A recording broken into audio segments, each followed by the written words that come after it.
ગોમની રે પૂરી ચંચળમાં વારે આવશે.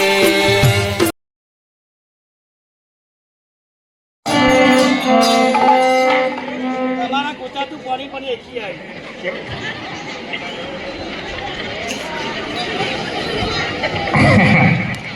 મહારાજ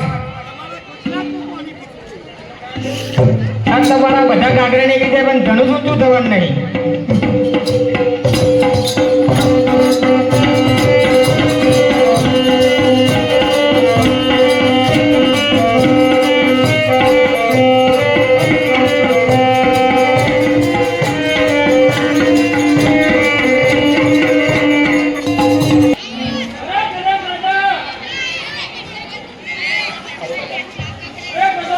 જી મહારાજા.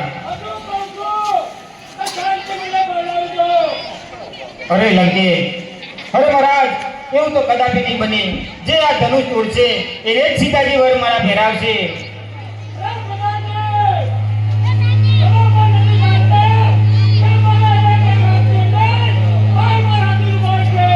અરે લંકેશ, તમારી બધી વાત સાચી, પણ સ્વયંવરનો નિયમ છે કે જે આ ધનુષ તોડશે એને જ સીતાજી વર મારા ફેરાવશે.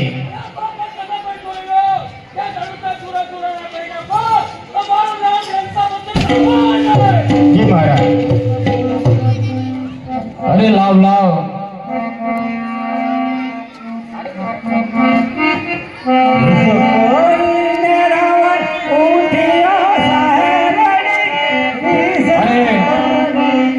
લાવ લાવ. આ રમણ અતિશય શક્તિશાળી છે, માટે ધનુષને ચૂરા ચૂરા કરી દેશે. માટે આ વ્રત રૂપે માખી રૂપે આ વિના ઉપર વજન મૂકી દઉં.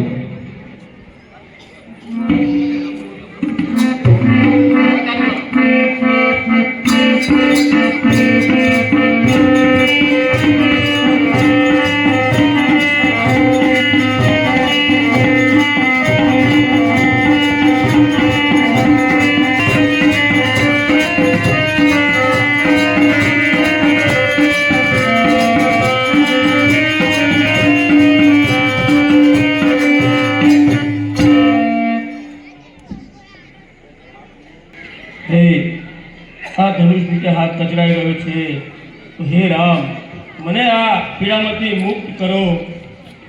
અને ગુરુજી, આ રમણ પીડાઈ રહ્યું છે, માટે તો તમે આજ્ઞા આપો તો એની પીડાથી મુક્ત કરું.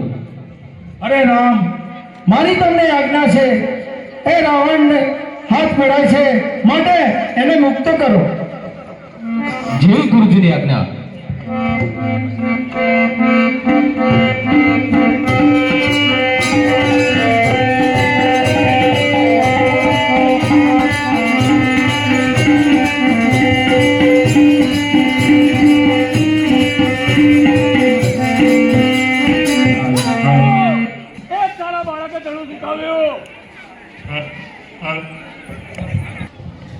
મંગલમ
ઈશ્વરજી વરદાનજી તરફથી આવે છે અને 100 રૂપિયા બાબુજી રામસંગજી તરફથી આવે છે. જયેશભાઈ પ્રજાપતિ તરફથી 100 રૂપિયા. અમાજી આતાજી તરફથી 500 રૂપિયા આવે છે. બીજા મંગળિયા વરતાવો રે બીજા રે બીજા મંગળિયા વરતાવો રે. બીજા રે બીજા મંગળિયા વરતાવો રે બીજા રે બીજા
ગુરુદેવ, આ તો તમે મારા મનની વાત કરી નાખી. હવે હું મારા મનની વાત તમને કહું છું. હવે હું ઉંમર લાયક થઈ ગયો છે, એટલે મારી તમને એક વિનંતી છે. અરે બોલો દશરથ રાજા, બોલો તમારી કઈ ઈચ્છા છે? ગુરુદેવ, મારી એવી ઈચ્છા છે કે આવતીકાલે અયોધ્યાની અંદર નગર ઢંઢેરો પીટાવી અને રામ રાજ્ય અભિષેક કરવો છે અને રામનો રાજ્ય અભિષેક ગુરુદેવ તમારા હાથે થાય એવું હું ઈચ્છું છું કે જેથી કરી તમે ગુરુદેવ છો, બ્રાહ્મણ છો,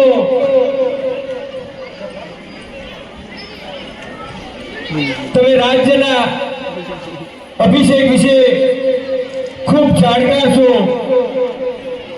એટલે મારી તમને એક વિનંતી એ છે કે આવતીકાલે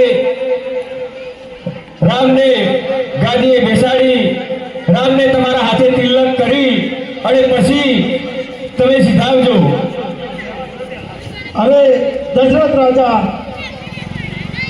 તમારી ઈચ્છા હોય તો હું રોકાઈ જાઉં. અરે કઈ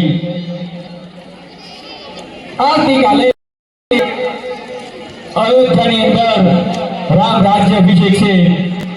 અયોધ્યા નગરી એવી શણગારી છે અને આજે તમે હાવ ઉદાસ બેઠા છો. અરે તમને કોઈ કઈ કીધું છે? અરે જો તમને કોઈએ કઈ કહ્યું હોય તો મને કહો. મહારાજા, હા રાણી. તમને યાદ તો હશે, યાદ કરો એ દિવસ કે જ્યારે દેવો અને દાનવોનું યુદ્ધ થયું હતું. એ દિવસે મેં તમારા પ્રાણ બચાવ્યા હતા, ત્યારે તમે મને વચન આપ્યા હતા.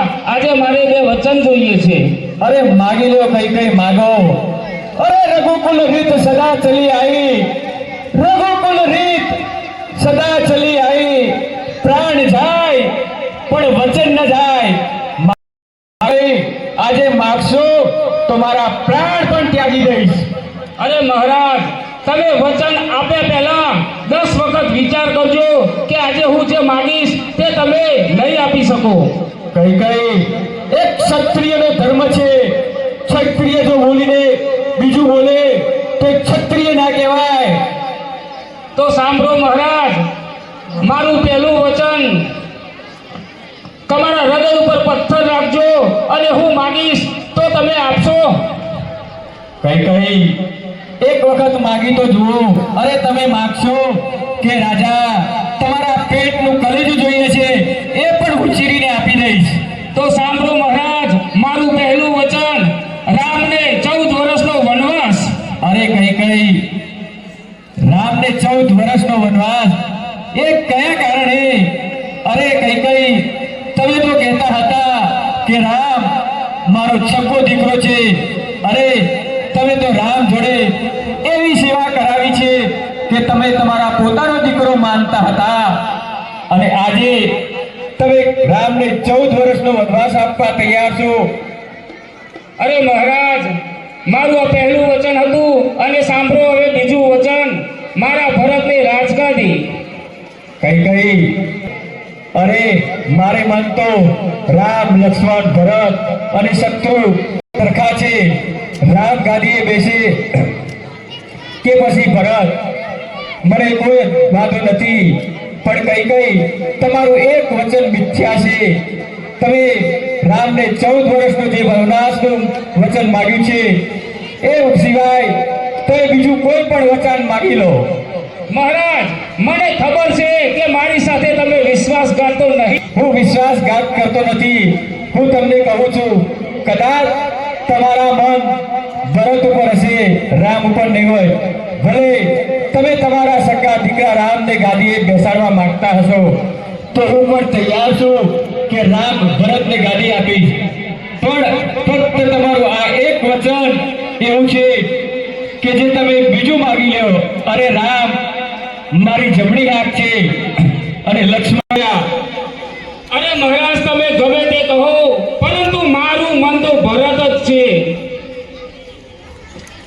કઈ તાર ભરતજી હે ભલે નહીં આવે રે વન ના દે મારા રામ ને રે હોજી.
હવે આજે રાજનગરની અંદર અમારા પિતાશ્રી અને માતૃશ્રી કેમ ઉદાસ છે?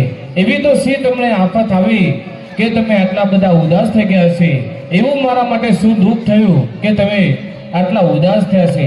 અમારી કોઈ ભૂલ? અરે બેટા રામ, તમારી કોઈ ભૂલ નથી. ફક્ત મેં તમારા પિતાશ્રી જોડે 2 વચન માંગ્યા છે. અરે પિતાજી, એમાં તો શું ખોટું વચન છે? અરે બેટા રામ, ફક્ત વચન એટલું જ છે કે ભરતને રાજગાદી અને તમને 14 વર્ષનો વનવાસ. વાહ જય શંકર ધ્રુવા, શંકર ધ્રુવા, વાહ જીવે ડાળ, વાહ જીવે ડાળ. તમારું કોમેડી ચેનલ બધી ચાલવાના.